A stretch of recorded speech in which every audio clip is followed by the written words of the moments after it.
Havana is surrounded of small fishing towns. Playa Baracoa is one of them.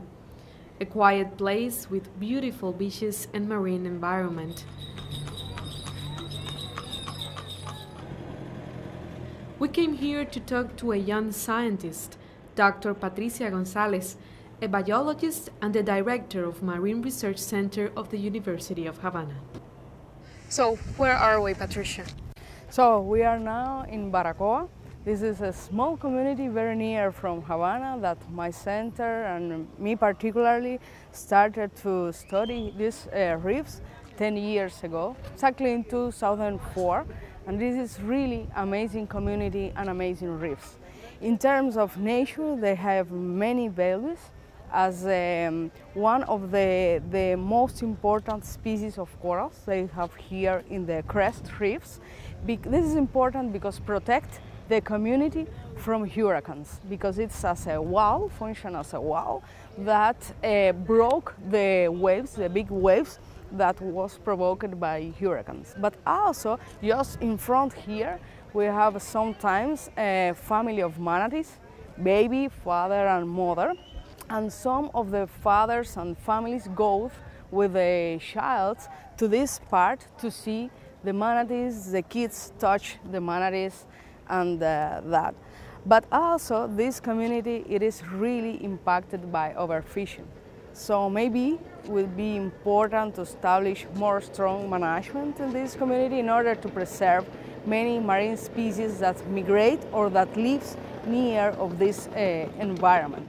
So, Patricia, there are a lot of reasons why someone might like the sea here in Cuba and would like to be related to it all the time, but probably on vacation. But it's a full-time job for you, and even becoming a scientist in this field is not an easy task. Why did you decide to be a biologist, and specifically a biologist that research what has to do with the sea? So, Cristina, first of all, I grew at 2 blocks from the sea. It's in a small town near to Havana. The name was Tarara.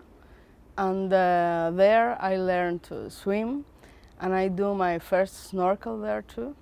And I spend all my vacations there, but also I spend there the winter time because my grandfather and grandmother, they live there. So I spend much time of my life there near to the sea. And my grandfather, he said that one of the first things that we need to know, it is to swim and swim very good. So I'll be in contact with the sea many times in my life. And what inspired you to be a biologist related to the marine sciences? So, in my family, I have an uncle that he's a marine biologist, and he learned me dive. And my mother, she's geographer, so I was in contact with the nature, even on land or in the sea, during my first years. And then I think that I developed sensitive for the nature, and I appreciate very much all things that we have in our environment, same in land or in the sea. But I think that in a sea you can discover really amazing environment, incredible creatures that when you have these creatures near of you, or you can touch them, or you can see, for example, when some of them release the eggs, this create special feelings by the nature. It's said that Cuba has one of the most preserved reefs environments in the whole Caribbean. Is this true? Yeah, this is true, and of course have different reasons for that. One of them it is that we have so many places just in the coast, but it's not developed. Patricia, you research about the health of coral, sponges, gorgonians near our island. And even though Cuba has the most, let's say, preserved reefs and corals of the Caribbean, I imagine that you would like to see them even healthier. If you would name the risks of our ecosystem, marine ecosystems, what would they be? Yeah, basically the problem in all of the world today, and in the Cuba, of course, it is the synergies that exist between local impact and global impact. In the case of global impacts, of course, are hurricanes, are sea level rise, and the acidification of the water of the ocean. And in the case of local impact, basically it is related with the growth of populations and create industry that all of this sewage go to the sea and affect corals. One of the problems that we have in the cases of reefs that are far from the coast or far from the cities, our cities, it is basically related with these global impacts. And based in the bleaching. Bleaching is special processes where some algae that lives into the gastrodermis or into stomach of corals, they are released because the highest temperature. And all of our waters, not just in Cuba, in all of the world, now have an experimented higher temperature. The corals are very sensitive to the temperature, and when they have more than 30 degrees, this process that we call bleaching, because coral are bleached, they lose the color of natural corals. They provoke that corals be in a bad situation in front to other kind of impacts. This is one of the basic impacts that we have here in Cuba. Even though that there's a perception internationally and even here in Cuba that legislation, environmental legislation in Cuba is very strict. And as you said, we have a lot of protected areas, natural areas. But what else do you think it should be done to protect even more our sea and the marine resources we have? One of them is related with illegal overfishing. We have a really strong overfishing, basically illegal, and we need to be more stronger with this kind of fishermen. This is one, because this really affects very much all of the ecosystem. Because even when we think in corals, gorgonians, sponges, this is one of the basis organisms in an ecosystem. But the problem is that all of the trophic webs in a marine ecosystem are strongly interconnected. So if you don't have the big fishes, as sharks, as groupers, snappers, this kind of fishes, the equilibrium in the reefs, it is broken. So you need to protect all of these species, but more than think in the specific species, you need to protect all ecosystems that we have in Cuba in a coastal zone. That means basically you have mangroves, you have seagrasses, and you have coral reefs. Why you need to protect mangroves if you think, for example, in shark or in snappers and groupers in a reef? Because mangroves, this is a nursery area, function as a nursery area in order that when you have the larvae or the juvenile of all of these snappers, groupers, lobsters, for example, they take mangroves as the nursery areas. They feed in there, they protect there from the big predators, and then they migrate to coral reefs. So if you want to have coral, this kind of organism in a coral reefs, you also need to protect mangroves and seagrasses. Seagrasses because during the night, most of these species migrate to the seagrasses in order to feeding. And during the day, they have coral reefs as a refuge. Patricia, I want to talk a little bit about something which your center has a lot of experience. After December 17th, the issue between Cuba and the United States was treated as headlines by a lot of media in the world. And everyone talked about cooperation and opportunities between the two countries, which established diplomatic relations and open embassies in each capitals. But the Marine Research Center that you direct has had cooperation with American scientists way back in time, and you've been like pioneers in this sense. After all, there's in the sea there are no borders, at least not physical borders, and the totals that we have in our beaches go to United States. They don't need a visa or authorization by no one, and that's why it's important to keep what we have in common. I would like to know your experience in which showed that it was possible to have this kind of scientific cooperation between the two countries. In our experience, one of the best cooperation that we have, it is with scientists from US.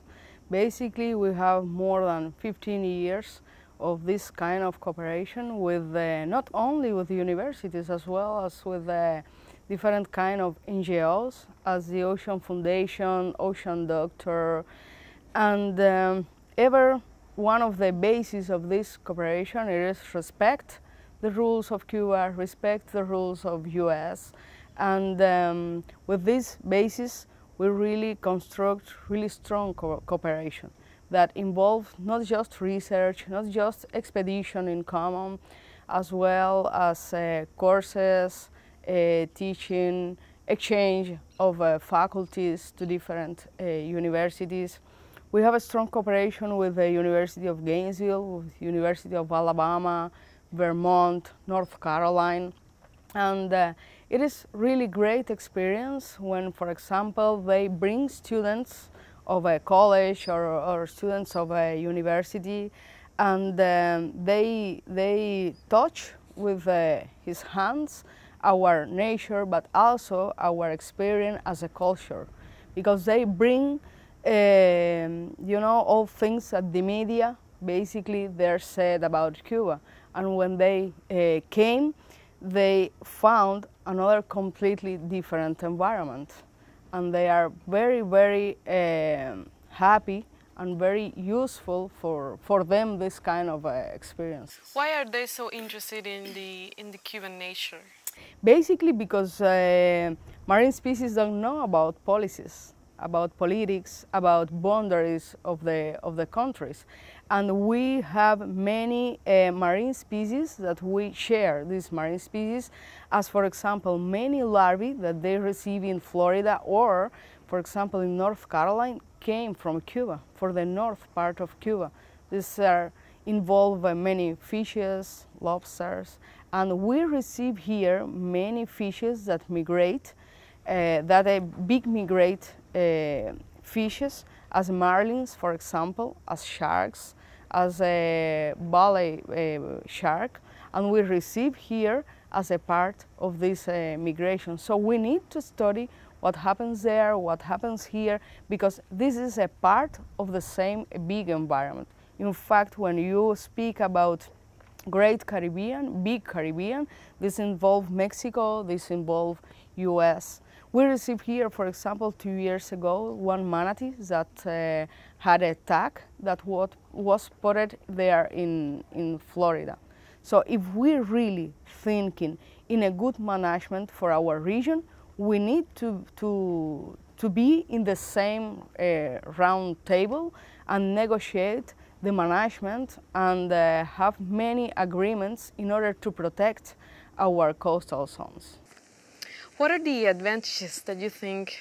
I mean, Cuba has a lot of human resources, and actually you are a teacher, professor at the university, where a lot of biologists are very well educated and work here in Cuba. What would you say are the advantages of this kind of cooperation with the United States?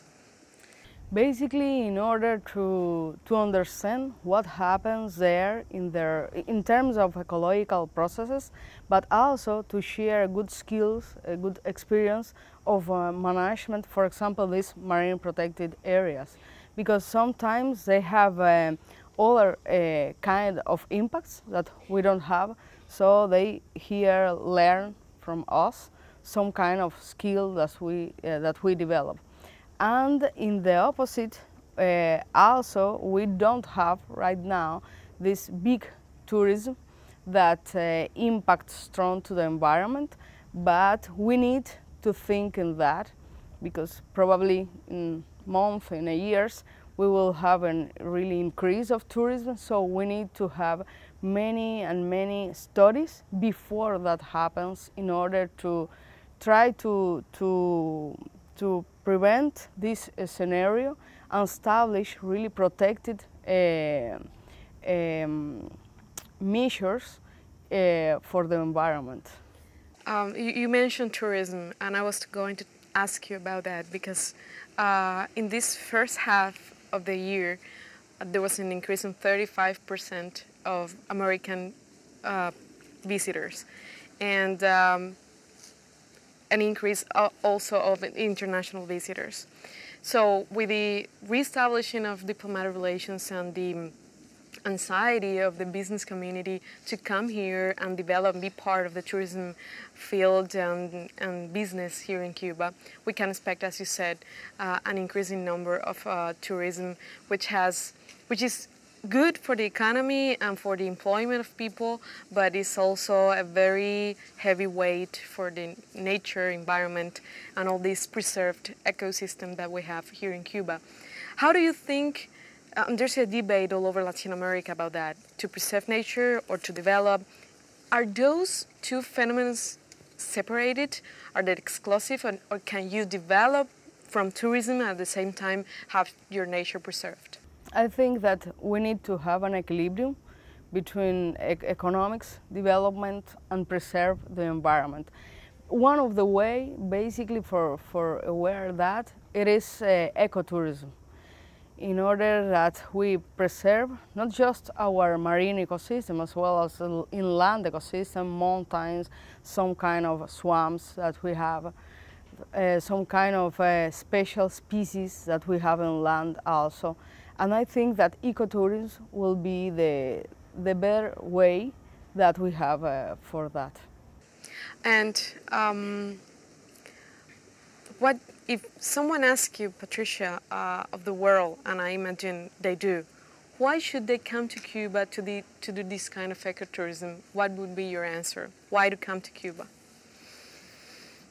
Basically, to see the sea and our marine ecosystems, coral reefs, basically. But also they are very interested in our birds, because we have an incredible, not just marine birds, as well as in land we have. And I think that they are very interested in that, more than in the classical tourism as sun and beaches, because they have that. But we can offer different kind of nature that or they don't have, or they don't have preserved as us. By that reason, for example, Garden of the Queens are very famous right now, not just in US as well as in all of the world. Recently there's this agreement that was filmed by Discovery, the channel, to tag sharks here in Cuba. Is it the waters of Cuba are filled with sharks? No, one of the things that we have here in our ecosystem is that we lose our shark. By that reason, the government established very strict rules to catch, to fish the sharks, because just you can find in some places of Cuba. By that reason, Garden of the Queens, it's really special. Why sharks? Because sharks are the top predators of the marine food webs.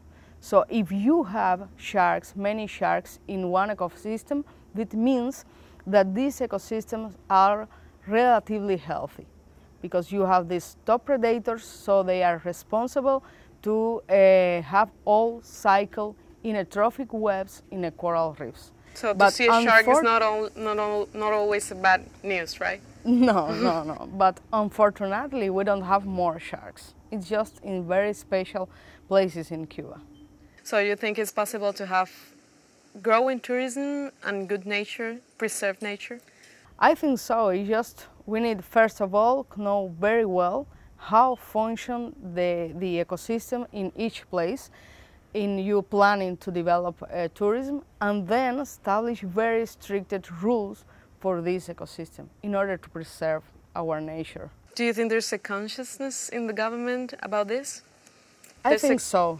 Yeah, I think so. Maybe it's just to put in the same table interest of economy, interest, social interest, and environmental interest. This take time sometimes. It is not easier, but in some discussions you have one example that for me it's very easy for understand to lawyers or economists. It is simple as, for example, if you have a snapper in a reefs and you go with tourists, you can cover supposedly 20 or 30 USD dollars and per time per diver. But if you catch this snapper and you put it in the table, you just obtain the same, for example, $20, but one time. So you obtain more money if you go with this tourism to preserve environment, and they pay for see this very special species in the properly environment. Thank you so much, Patricia. It's a pleasure. Thank you very much.